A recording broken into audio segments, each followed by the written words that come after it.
Ngayong hapon. Ape, ayo, karpe. Gikan sa Jimmy Cebu News Center mo gini pinakawahing balita ini mga oras. Usa ka barko nga nagbiyahian sa Cebu ug Bohol na lunod sa Manila. Maayo na lang way nangalumos ug way nangamatay ang tanan gipangaon sa iho. Tungod sa mga insidente nakahukom ang gobyerno nga bunuhan na lang mga dagat ug aron malikayan ang posible na sa pagkalunod. Pero mabalakan din ang tagyaw mga barko kay matud pa nila ang ilang barko. Ilan na sa babutangan ug ligid. Kini si Bobby Nagsaro. Sa atong mga tinagsip-tagsip nga mga balita, usa ka balay nga walay hagdan gisaka sa mga tulisan, usa ka magdos gidunggam. Maayo na lang ang bata nagalihay. Usa ka bata gipaak sa iro na hilo, patay.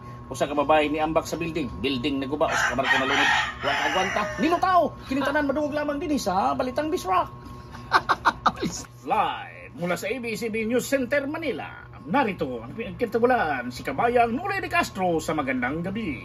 Bayang, magandang gabi bayan sa ulo ng ating mga balita. Isang barkong lumubog, di nakatiis, lumutang! Kalbong naliligo sa ilog ng pagkabalang pawikan! Unanong madri nagpakagalagala sa Metro Manila na pagkabalang penguin!